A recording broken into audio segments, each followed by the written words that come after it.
Hey everyone, my name is Mars, like the planet, and this is Housewarmin. I post videos about houseplants, home ownership, and honest living. Today, I thought I would take you guys along for a weekend vlog. I've never done anything like this. Normally, the only time that I vlog is during a big trip of ours, but I do have some exciting things coming up this weekend. Today is Friday, and I just got home from work. We are actually about to head out to Lafayette to go to Festival International. Now, Festival International is a almost week-long event. It happens from Wednesday all the way till Sunday in April in Lafayette, Louisiana, which is about an hour away from Baton Rouge. So Festival International is an international music festival featuring artists from all over the world. They come from all different countries. So it's really cool to hear and see all of these artists that you may have never even heard of before. They really don't have a lot of big headliners like Jazz Fest or something like that is more popular in Louisiana, but this is still a great festival to attend. So that's why we go every single year. There's also a lot of arts and culture and food to try out, and that's the reason why we're going. We actually have an entire already set out list of all of the food vendors that we're going to try, because it's a great time to try all of the places in Lafayette. And then after that, I have a few more things I want to get to. Tomorrow on Saturday, I'm actually heading back to Lafayette because I'm actually getting a tattoo for my dad, who passed away about 1.5 years ago. And then I really want to have an honest chat about grief and about losing my father. That's not something I've ever talked about on my channel before. So we have a lot planned. I'm going to take you along for the entire thing. So let's get started.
So I am back from getting my tattoo. I have taken off the bandage and let it heal. And this is what it looks like. I am absolutely so in love with it. Like I said in the beginning, this is a tattoo for my father who passed away in 2021. He absolutely loved drag racing, so that's why I got a drag racing car on there. And also he was a Leo, and if you didn't know, the flower that represents the Leo zodiac sign is a sunflower. So like I said, I am super happy with how my tattoo turned out. I got it done at AAA Tattoo in Lafayette by a guy named Chad, and he has done a few tattoos for me. Now if you're interested in seeing any of the other tattoos I have already done a tattoo tour that is on my channel, and I will link it down below. So this one did not hurt that bad. He asked me what was the difference between getting a tattoo on the inside of my arm versus the outside. And honestly, you know, tattoos are painful, but you want the tattoo on your body, so you're going to endure the pain. I would never say that tattoos are so painful where you're like wincing or feeling like you're about to cry or anything like that. But I did not think this one was too painful. Obviously, when it got up into this sensitive part of my arm, it did hurt a little bit, but for the most part, it was pretty bearable. So I really just wanted to talk about my story of my dad passing. When he passed, my channel was very, very new, so I didn't even talk about it at all. But I think my story is pretty interesting because my dad was an alcoholic and he was not a great person. So it's really hard to find solace and really deal with losing a parent that maybe was addicted to drugs or just wasn't a great person or was abusive or was an alcoholic or just was just all around a negative force in your life. Maybe this is a parent or someone very close to you that you were estranged with and found out that they passed away. This may have been someone that you didn't grow up with all of your life, and then in the end of their life, maybe you became more involved and then they passed away. So losing a parent is already hard enough, but losing a parent that is on top of that not a great person is just a very weird situation because people don't know how to really treat it. So I just wanted to talk about what I went through, and maybe if you're someone out there who is going through this, hopefully you can empathize with what I'm saying. I also want to be respectful of my father, and I don't want to put too much of his business out there, but I'm just going to talk about his passing and how it affected me. So a very short background: my dad, like I said, was addicted to alcohol. He was chronically always drunk. And there were some times when we loved having my dad around. He was the life of the party. He was so fun. And then there were other times when it honestly felt like we were fighting for our lives and we were fearing for our lives and our safety and also his safety. So my mom and dad got divorced when I was very young. And so I did not really grow up with my dad. So there were many years where our relationship very much ebbed and flowed. There were some years where I was very, very close to him and saw him all of the time. And there were some years where I did not even speak to my dad or I did not even see my dad. The last time I saw my dad before he got diagnosed, I didn't mention this, but my dad did pass away from cancer. Before my dad even got diagnosed, the last time we saw him, it was did not go well. There were a lot of tears involved, and I kind of sworn off really seeing him just because the visit was just not good. And if you have those people in your life, then you know that their presence can honestly be a dark cloud. It can be a burden, and it can be really hard to want to be around your mother or your father or your grandfather or your uncle, but wanting that person to be in your life, but also being like, you're ruining things. Like, you are ruining this moment that I'm trying to have. Like, why are you acting like this? Why are you doing this? Why are you behaving this way? Why are you drunk? Why are you high? Why are you on drugs right now? Like, why are you screaming and yelling and acting this way? It's so hard to be around you, and it's just not fair to everyone else. And my dad was a burden, and really, my dad really caused trouble with everyone. It was really embarrassing to be out in public with him because he did not care who saw him acting the way that he was acting. He ruined a lot of relationships, and because of him, I really did not know my dad's side of the family growing up because he pushed them all away. So in turn, I did not know them really at all. So fast forward, after I had saw my dad and it really just wasn't a great time, I kind of hadn't really been speaking to him, but he called me out of the blue in April of 2021, and he told me that he had lymphoma. And at first I was like, oh my God, my dad has cancer. Like, what am I going to do? And I remember he told me, he was like, you think I'm going to die? I'm not going to die. I'm going to be fine. And it's like, that was the type of person that my dad was. He thought he was invincible, honestly. And he told me in April that he had cancer, and by July of that same year, he had passed away. And it was really hard to go through because he was still himself. He obviously was not drinking, but he was still his same hard personality to get along with. And the man had cancer and was still cursing out waitresses when we went out to eat. So you can understand it was very hard to feel bad and feel like, wow, I cannot believe my dad has cancer. He's going through this, but also feel like this is karma. Like, honestly, you kind of deserve to suffer. Like, you've treated everyone in your life horribly, and now you have cancer and you're paying the price for it. And I hate to say that, and I never want to wish cancer on anybody, but those are the thoughts that were going through my head. So a week before my dad passed, I went to go and see him. And honestly, if you've ever been around someone with cancer, they lose a lot of weight. And seeing my dad looking literally like a skeleton is something that will forever be ingrained in my mind. I cannot believe that a person that was just so full of life had physically been drained of that and looked like a skeleton. But I'm so glad that I actually went to go and see him, and we kind of were at peace with our relationship in the ups and downs, and the way that he pushed me away and then invited me back in and then pushed me away again. And the fact that he was not all the time a great father to me, we talked about all of that and we put it all out there. And it was kind of like he said it without really needing to say it. And I understood where he was coming from. And I left, and then I kind of got the phone call that it was time. We went to the hospital, we saw him. Even on his deathbed, he was still acting a fool. And honestly, that's how my dad was.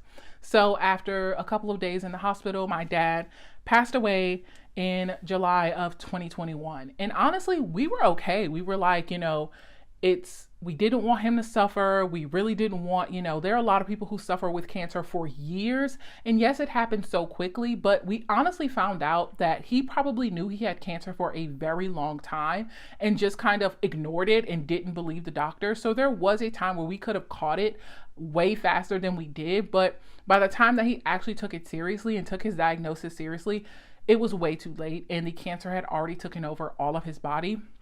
And I think the thing is that once he passed, it was kind of like this gray cloud just lifted up off of us. It was like this burden that was on me and my family's shoulders just was gone. All of a sudden, it felt like the clouds had parted, the sun had come out, and the rainbows came, and it was just beautiful. And I don't want to say that we were happy that he was gone. It was just more of like, we're at peace now. He's at peace. He's no longer causing terror. We're no longer being terrorized. And I really don't know the best way to explain that without sounding like a harsh person, but that's honestly how we felt. Because of my dad's passing, was able to reconnect with a lot of my family members who I had not even met before. And I was able to connect with them, and I really got to know my dad's side of the family. We honestly had great times together. After my dad had passed, that I know for sure that my dad would have ruined. If we had all gotten together with my dad being there, he would have ruined those moments. So as easy as I can say, I miss my dad, I wish he was here. No, I don't. I know that my dad would have ruined those moments because he would have been drunk, he would have been belligerent, he would have been acting a fool, and he would have been embarrassing, and I would have not wanted him to be there. So as much as I wish that my dad could have been there for my wedding, I know in reality, if my dad was there whenever I do get married, he probably would have been drunk. And I kind of had this relief of like, he's not suffering anymore, we're not suffering anymore. And then it hit me. The grief that I experienced hit me like a ton of bricks. And I was like, oh my God, am I actually crying? Am I really grieving? And it finally hit me that my dad was gone. Even though there were times where I hated him, there were times where we laughed, we cried. It was just, he was gone. I grieved the loss of my father. I grieved I don't know how to explain it, but like I grieved what my future could have been. The fact that he wouldn't be at my wedding, he wouldn't meet my children, the fact that my possible children wouldn't know their grandfather. I grieved that. I grieved the loss of my aunt's brother. I grieved the loss of my brother's dad. I grieved the loss of my stepmom's husband. He was someone to all of us, and now he was gone. And I just could not believe like this so bright, powerful force in our life was just gone. And it was so hard because when someone dies, people don't know what to say. They don't know how to act. They don't know what to do. And the rest of the world moved on. The rest of the world kept going. And I grieved that. I wanted someone to be there for me. I needed a parent to be there for me, and my parent was gone. My dad was gone. The person that I wished could have, come over to help me put together furniture or walk me down the aisle or just be someone I called. Even though I knew those things weren't my dad when he was alive, I just was grieving all of these things, and it was just so hard. And, and people would always say to me, it's going to get better. It's going to get better. And I'm like, no, it's not. I literally have to live the rest of my life without seeing my father again, without talking to him, without hearing his voice again, without seeing his face again. I have to go the rest of my life without that. My brother, my stepmom, my aunt, the rest of my family have to go the rest of their lives without him. I don't want that. And it was crazy because, like I said, half of me was like, thank God we're not being tortured anymore by this man. And then the other half of me was like, wait, I know I didn't want my dad around, but not like this. So it was just so hard. And losing my father definitely made me grow up a lot because the world kept moving on. The world kept going, and my friends moved on. The rest of my other side of the family, they moved on. You don't know what to say when someone is grieving. It was just so hard because I was like, why are y'all happy? I'm the one that's still sad. Why are y'all the ones that are happy? What are you laughing for? I was just like, it was so hard when people would be like, oh yeah, me and my dad are gonna go hang out today. And I'm like, I wish I had a dad to hang out with. It was just so bizarre, that feeling that, I hate to use a big word, but that dichotomy of feeling relief, but also feeling grief at the same time. And I honestly think that the best thing that helped me was going to therapy and talking about it and talking through all of these emotions and really processing what it was like to have a father like that was emotionally abusive at times, that was physically abusive at times, that was an alcoholic, that was an addict, that just wasn't a great person, but still to lose that person and feel sad. And I think we're all entitled to feel our feelings. We are entitled to feel however we want to feel, whether it's happy, mad, or sad, or glad, or whatever, or excited, or nervous.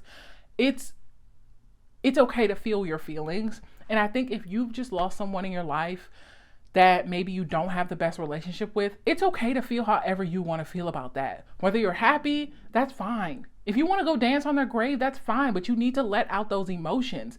If you are sad, mad, glad, it doesn't matter. It's okay to feel those emotions, and it's okay to sometimes have mixed emotions. I grieved for about a year before I stopped crying. Honestly, there were times where I would just cry at night, and my partner would ask me why I was crying, and honestly, I couldn't tell her because it wasn't like I was missing my dad. It was just the idea that he died. And I don't know the best way to explain this to someone that's never been through this, but it's just the idea of it that is just so sad to me. Even now, I'm like, he died. It's so sad. It's like, oh my God, I can't believe he's really gone. I don't know. I don't want to keep rambling about it, but all that to say is that, my dad was not a great person. My dad was also a great person. He was two things at the same time, and losing him was awful. And I know that if you're going through this, if you've lost somebody that's close to you, if you lost somebody that you're estranged with, if you've lost somebody that you honestly hate, if you lost somebody that you don't like, if you've lost somebody that is just a force to be reckoned with in your life, it's really confusing to process those emotions. And, there were some times where I was just like, I would have never gotten a tattoo for my dad. I would have been like, girl, what is wrong with you? If you would have told 19-year-old me, you're going to get a tattoo for your dad, I'd be like, no, I'm not. I don't like that man. And so now I have a tattoo to remember him in all of his glory and all the great things he was and all the horrible things that he was. And I hope that you can understand where I'm coming from. I'm not trying to speak ill of the dead. I'm not trying to wish death on my dad. I don't wish that he died or anything like that. But I just hope that you understand where I'm coming from. But I'm glad I kind of got that off my chest. I hope somebody out there can understand my story and empathize with me. And I hope that if you're going through the same thing, then you can kind of understand what I'm saying. I really hope I'm making sense. I don't want to keep rambling, but I do hope that you enjoyed this video. I don't know, I just had to get that out. But I do hope that you enjoyed this video. Like I said, this was the first kind of small weekend vlog that I ever filmed. And like I said, since I was getting this tattoo, I did want to sit down and talk about my story about my dad. I would be open to any comments down below if you are going through the same thing. I know it's really hard. I feel for you. I'm here for you. I post new videos every single Wednesday. So if you like this video, give it a thumbs up. And if you didn't, tell me in the comments down below. I will see you guys next week. Bye.